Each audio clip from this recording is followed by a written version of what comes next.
మీకు చేసేవాళ్ళు కూచిపూడి దగ్గర అక్కడ అక్కడ చిన్న చిల్లర కోట అది పెట్టుకుని చూసుకుంటుండేవాళ్ళు. అక్కడ చూసేవాడిని నేను. పొద్దున్నే తెల్లారుజామున 6ంటికల్లా తలుపు కొట్టి మరి 2 కోడిగుడ్లు, తర్వాత కాస్త రైసు, అంత చింతపండు, అంత కూరలో కొనుక్కుపోతారు. మళ్ళీ సాయంత్రం 4:30-5ంటికి వస్తారు. అంటే పొద్దున్నే అన్నం వండేసుకుని బాక్సులు కట్టుకుని వెళ్ళిపోతారు.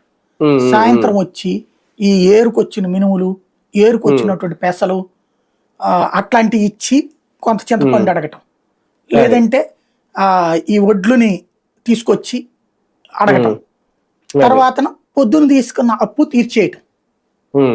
ఇది ఒక సిస్టమేటిక్ గా నడిచింది. అప్పుడు 8 గంటలు పని చేసేవాళ్ళు వాళ్ళు, 8 నుంచి 10 గంటలు. ఇప్పుడు 8 గంటలు పని చేయడానికి ఇష్టం ఉండట్లేదు. అదే ఊళ్ళల్లో 5-6 పనికి దొరికితే కష్టం అన్నట్టుంది పరిస్థితి. అవును, అదే కదా. అప్పుడు ఇంకేముంది.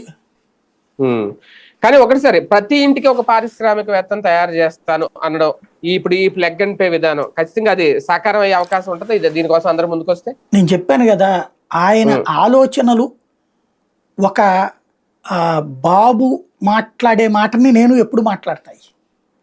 అవును, నేను పవర్లో లేనివాడిని కాబట్టి నాకు చేత కాదు, సాధ్యం చేయలేను నేను. ఆయన పవర్లో ఉన్నాడు, చెయ్యగలడు. కానీ ఆయన ఆచరణలో